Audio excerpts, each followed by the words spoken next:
Pre. Bakit? Sila Nard, ang daming ininom kagabi. Eh di syempre, Nalasing? nasayahan syempre, nagiinuman, masaya yun. So masaya sila, no? Eh di maya-maya, nagkainitan. Eh di pag nagkainitan, Ito nag-aaway. nagsayawan ng mga hindot. Eh di dance-dance yung mga amoy putok. Kaso napikon yung isa, so kumuha ng bote. Pagkakuha ng bote, Pinalo yun. bumili uli ng alak.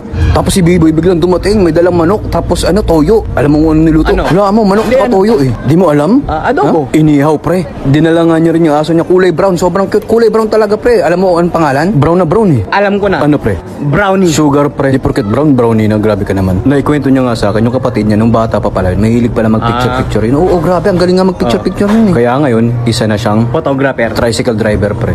Inabot sila ng umaga pre, kakainom, alam mo ba? Tapos nagising yung nanay ni Nard, nagalit. Sumigaw, sabi, Hoy! Tumigil na kayo? Ilabas ang pulutan! Ang bait pala ng mama nun, grabe. Ay, ganun? Oo, di kaya ng mama mo, Killjoy. Killjoy kasi si Aling Sonia eh. Alam mo kaninang umaga, si mama bumili ng inumin. Kaninang umaga, anong inumin? Ano? Kape. Oh, tapos? Alam mo kung anong kape? Ano? Nasa pack.